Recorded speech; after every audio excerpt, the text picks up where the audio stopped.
Okay guys, so in this video what we're going to do is going to focus on driver and actually kind of paying attention to a part of the golf swing that you probably have underestimated in terms of its significant impact with driver.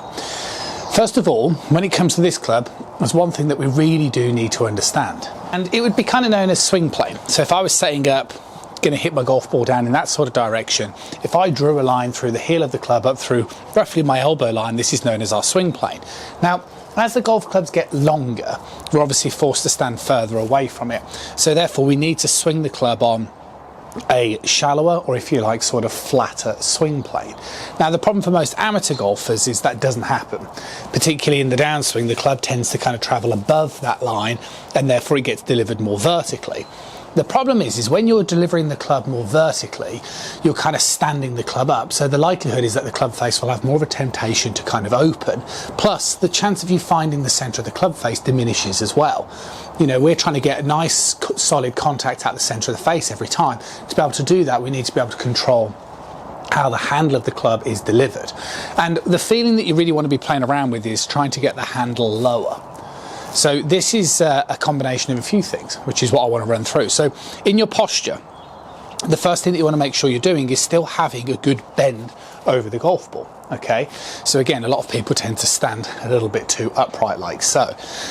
Get a nice bend over the golf ball, and this will feel like your hands sit a little bit lower. And even if in your setup position, you kind of feel like the toe of the club is sitting slightly up in the air, that's okay. Play around with that sort of feeling.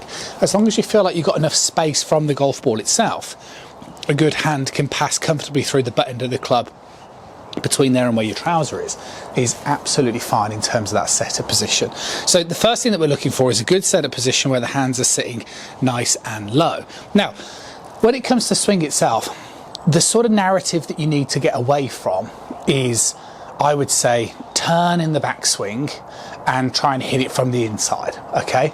And what I tend to see with a lot of golfers is they tend to do that. So they tend to turn in the backswing, which means from this face-on perspective, the head tends to move off the ball, similar to what I'm demonstrating here. And then because the head moves off the ball, and then they try and hang back and bring their arms in, what happens is that the arms are moving too far out.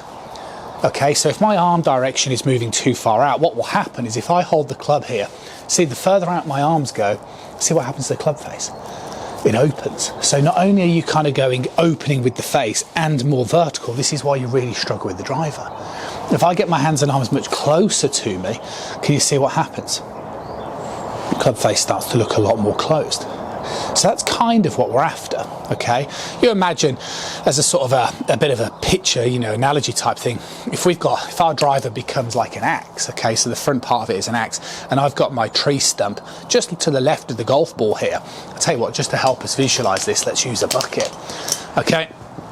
I want to make sure I swing this back, and as I come down, I want to make sure I get the axe straight in towards that wood. So it's very much up and down with my arms. Most amateurs are doing is it's like that. Trying to swing, the arms are just too far away from the body. So this is why controlling swing plane and getting decent strike becomes really difficult. So what I'm saying is the first thing that you need to do is understand that we need to understand swing plane. The second thing that we need to understand is that really the arms are moving more up and down in the golf swing. And by allowing our arms to move more up and down, one, it helps me keep my hands, should we say, moving more up and down and avoid my hands going too far out. And like I say, if my hands go too far out, the club face will open and it's like we're sending all the energy this way, which is why we'll tend to get compensations. If I swing more up and down, I can get the club face much squarer. So the bit that we need to gel it all together is to understand how to correctly rotate in the golf swing. If we can learn how to correctly rotate in the golf swing, then we can kind of get this sort of feeling of, well, getting that blend of how to turn, but how to get the feeling of it moving up and down. Simple drill you can do is if you place the club across your shoulders, and I'm also going to draw a line here on the back of my hips. What's really important is as I swing this golf club back, I'm going to do three things when it comes to the rotation. The first thing is I want to try and make sure I keep my head still. The second thing is that I want to make sure that my trail hip is moving backwards behind that line. And then the last thing that I want to make sure I'm doing is getting a nice rotation around the chest. So it's three of those sort of feelings. Now the best way you're going to get that type of activation and feeling Keep the trowel leg flexed. Nice rotation around your chest in the backswing position. So I'm not suggesting that you're trying to limit the lower body motion, but what I'm saying is we certainly don't want to be kind of flailing around doing loads of rotation. This is the problem that happens. You really want to focus a little bit more on it's a chest rotation in the backswing. And then what you should notice is as you keep your head still, it should naturally drop that shoulder under. We're not looking for anything like this. So my trowel hip is moving back.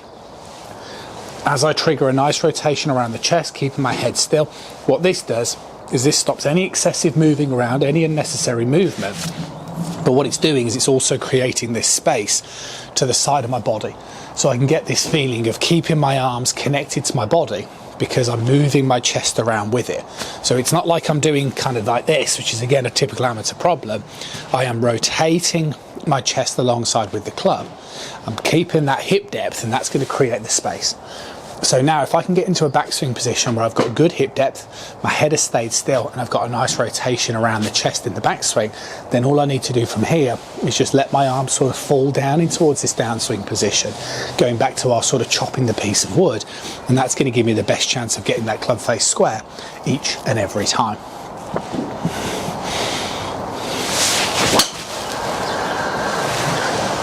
Finally, I think if you can get these sort of feelings coming together, what you should notice is that once you've got your posture, you get your hands nice and low in that setup position.